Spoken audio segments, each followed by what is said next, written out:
OK. And one last question. Just for you as an individual, Samir, do you consider Hamas to be a terrorist group?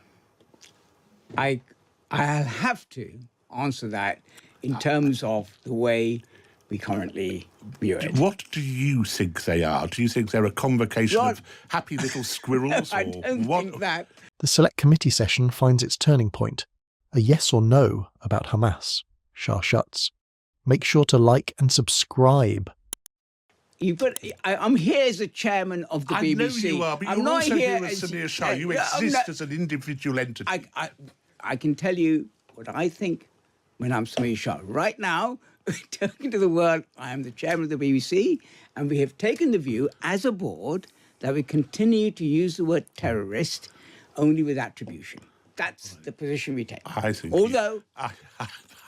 I think you think they're terrorists, Samir.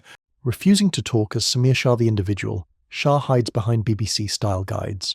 Isn't it bizarre, Rita? I mean, it's not hard to call Hamas terrorists, not just because they are, but because they're designated as such in the UK and most other Western countries. I mean, what's so difficult about that? I think really what we see there, I couldn't quite believe the sort of jolly squirming of Samir Shah on that. I mean, Murray finds it incomprehensible why the BBC's chairman treats the label like plutonium after hearing the tape. I can tell you what I think when I'm Samir Shah. Right now, talking to the world, I am the chairman of the BBC, and we have taken the view as a board that we continue to use the word terrorist only with attribution. I think really what we see there, I couldn't quite believe the sort of jolly squirming of Samir Shah on that. I mean, you know, he's talking about people who have been busily murdering other Palestinians in recent days, and who, of course, for years have tried to commit genocide against the Jewish people and say they want to wipe the Jewish people off the face of the earth and everyone else next. Now, Murray's dead serious remembrance of October 7th blends with Shah's chuckles. All I can think of is that Samir Shah, the chairman of the BBC, is trying to squirm out of that because he's aware of the number of his colleagues or employees underneath him at the BBC who think that Hamas is some kind of liberationist movement who shouldn't be smeared with the terrorist label. And that if he, Samir Shah, is too strict about saying that Hamas are terrorists, then he'll have hell to pay from the newsroom floor and from junior reporters and junior editors and so on. It's really quite despicable. It's not a difficult one, that, at all. But Murray sees the silence of the chair as a sign of compromise to a pro-Hamas subculture inside the company. Let's take the second bit first. Yeah, okay. Okay, I've already said, I think we're not unique in this, but the media attracts arts graduates, humanities people, and they tend to have, as I said before, a kind of centre-lefty kind of view.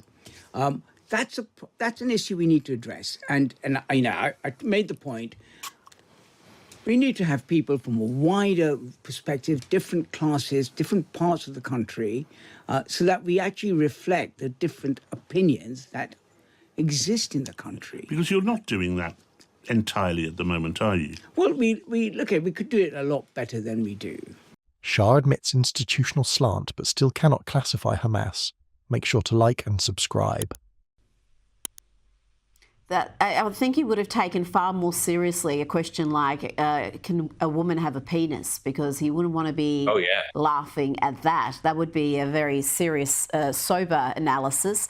Before you go, Douglas, I have to get your take on Prince Harry's latest media interview. He's sat down and again moaned about the state of the relationship with his family. He says King Charles will not take his calls, and Prince Harry apparently is desperate for reconciliation, but King Charles is rejecting efforts to reconcile. Why do you think that is? It's really pitiful, I have to say, Rita. Very sad. Prince Harry, as I've said to you before, had a great opportunity when he turned his life around, joined the British Army, and served with distinction in Afghanistan. He had a real chance to make a hell of a go of it with his life, and to be a role model and to encourage other people, including other young men who may have lost their way, to find themselves on a good path. And then he veered way off it.